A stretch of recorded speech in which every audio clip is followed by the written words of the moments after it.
Now, hi guys, so welcome back. This is your girl, me being me. Let's talk about men that bully their wives. Men that bully their wives. Only insecure men bully their wives. According to Pastor Funke Felix, she made this very video, and I'm like, I saw this very video not too recently.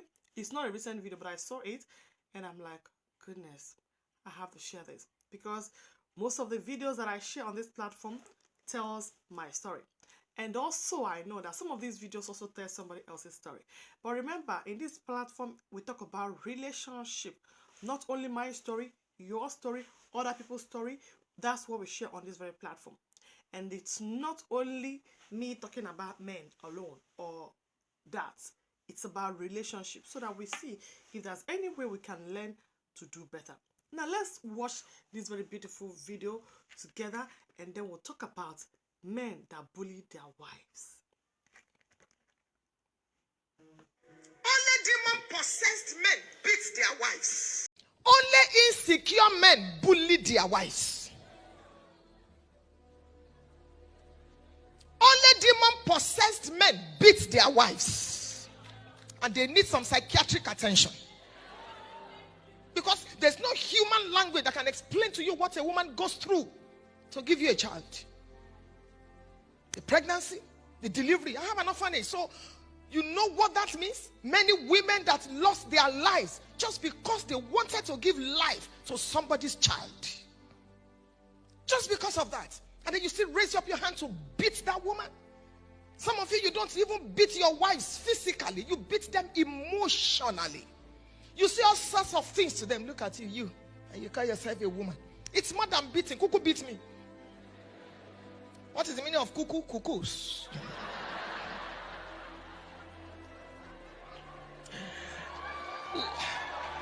Hallelujah. Stop inflicting wounds on women. Stop sexual abuse. Stop domestic violence. I'm addressing men. Treat your wife the way you want another man to treat your daughter. Stop all this psychological abuse and doing as if you are the alpha and the omega of your home, the lion of the tribe of your family. Sit down there. Come on. I have a home for abused women, and the stories are appalling. I can't believe this is happening. One woman said, my husband would say, kneel down there, you goat. Raise your hands up and close your eyes. True life story in this your Lagos, not in my village. And after 15 minutes, get up, go get me something to eat and clean up and get to the bathroom. And then after that, come and meet me in the room. Pedophiles, rapists. We're trusting the Lord to raise more people to speak against these social vices. Man, the way you treat your wife, your son is watching. And that's likely the same way he will treat his wife. Teach your boys to respect men. As a man, when last did you honor your wife in the presence of your children? Everybody, the boys are going to cook today. Let's just celebrate mommy. We're giving her breakfast in bed. If a woman sleeps up to 6 o'clock, stand up, stand up, stand up, stand up, stand up, stand up. African men. Everybody, please listen to me. Learn to go to places where you are not only needed, but where you are fed. A lot of you people, you serve people and serve and serve and serve, but nobody serves you. Jesus was going about, Acts chapter 10 verse 38, blessing people, but said the scriptures regularly. I'll show you in the next service. He will come to Bethany where he was fed. Don't be in a relationship where you only feed and you are not fed. That is bondage. Relate with people that feed your creativity. People that excite you. People that believe in you. People that excite your vision. People that stands by you. If Jesus was not celebrated, he would not keep on going back to that house. A woman named Martha received, and we're going to look at the characters in that house in the next service. Mary, Martha, Lazarus, I'm coming. We're going to look at them. And we're going to go to John chapter 11 and see a few things there. Don't just be in a relationship where you feed and you are not fed. Please get a place where you can go apart before you fall apart.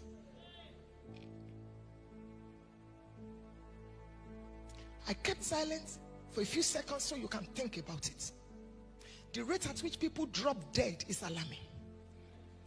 Locate relationships that feed you, not only relationships that you feed. Because you want to marry, let me tell you the truth. It is not marriage that completes you. If you are an incomplete single person, you will meet and marry an incomplete single person, and you will have an incomplete marriage.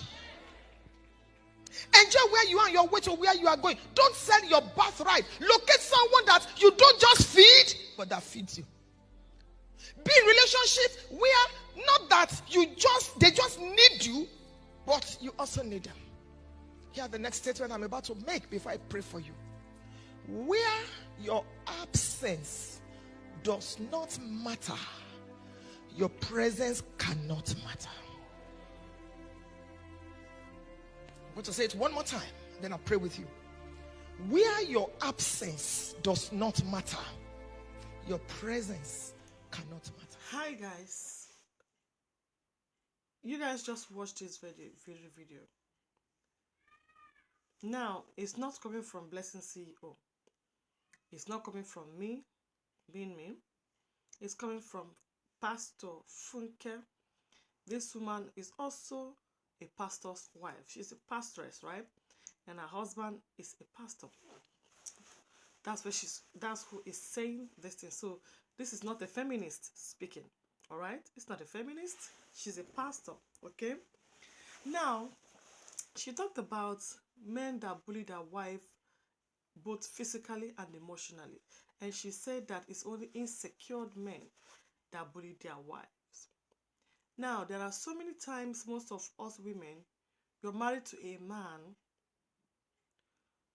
At some point, this man doesn't have interest in you anymore. The next thing he will do is to start making you feel you are of less value. You would imagine a man, a husband. Like I always use myself as an example so that it doesn't look as if I am trying to tell a story that does not exist. Now, it took me to remember my situation, how my ex-husband bullies me or tells me horrible things, how I look, even when he talked to his girlfriend. You know, my ex-husband has been bullying me and has been telling me that I look ugly, that I have stretch marks, that I have this, my body has turned apart, my skin has turned apart. Meanwhile, I was not like this when I got married to him.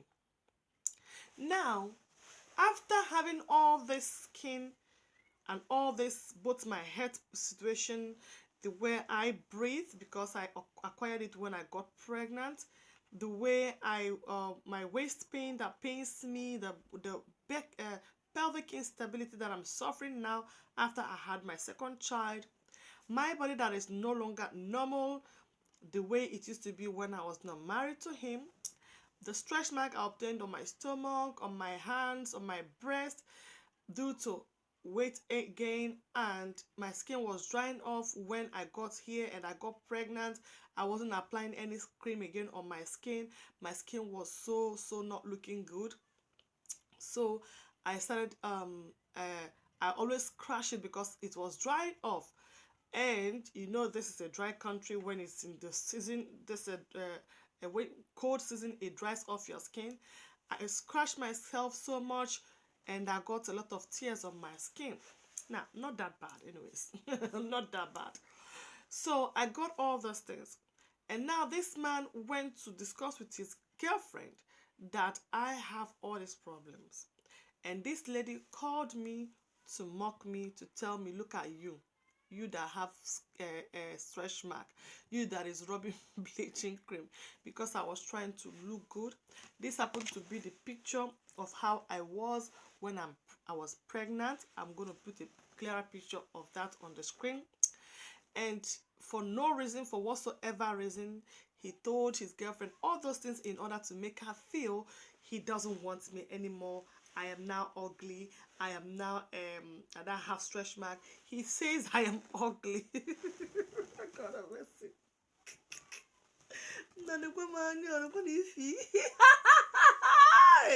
Me ugly. Mbao, I ain't ugly.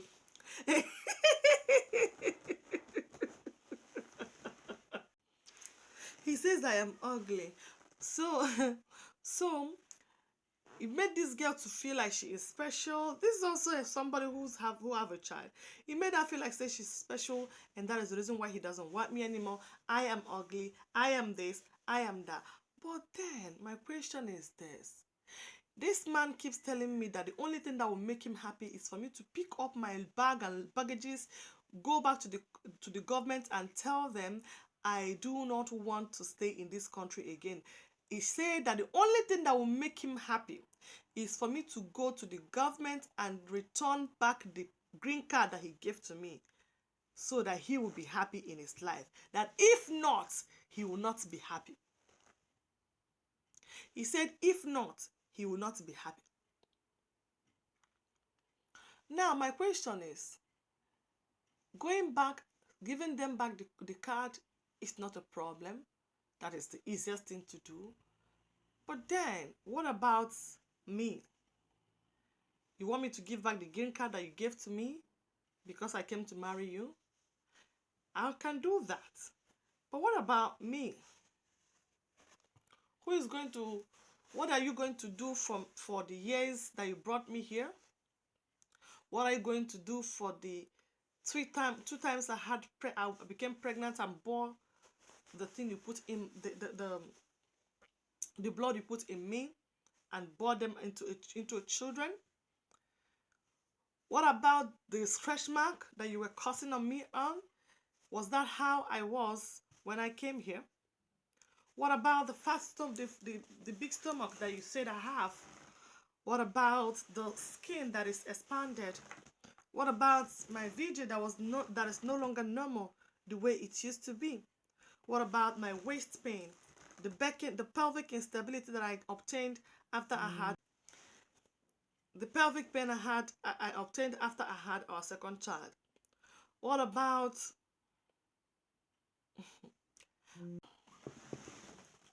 the way I breathe after I became pregnant and I now have heavy breathing? What about that? What about all these things that became abnormal since I got pregnant, since I married you and I got pregnant? What about my time? It would be just okay for me to give them a document that people can buy, document that people can pay money for, document that people can take a contract marriage and get. What about that?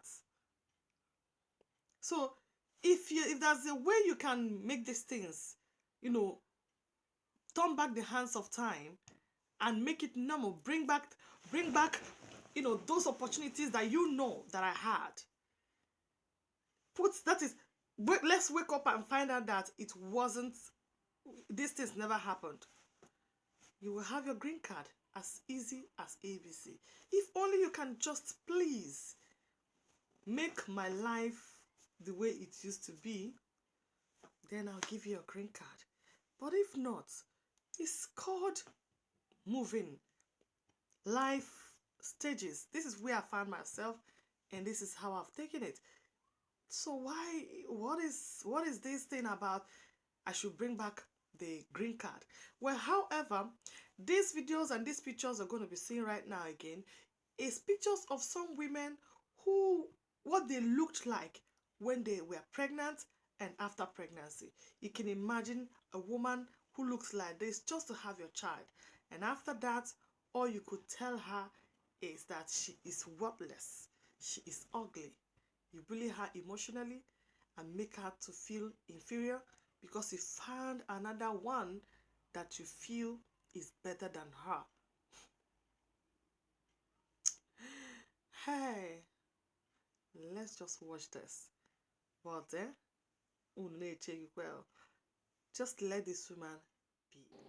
Here are some pictures of some women who looked different when they were pregnant and after pregnancy, after their childbirth, they took care of themselves and become again very beautiful. You can see what pregnancy does to women.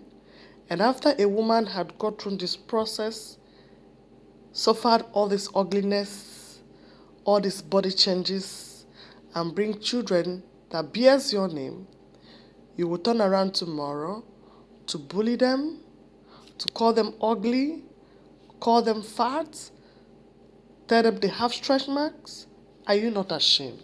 Are you not a disgusting human being?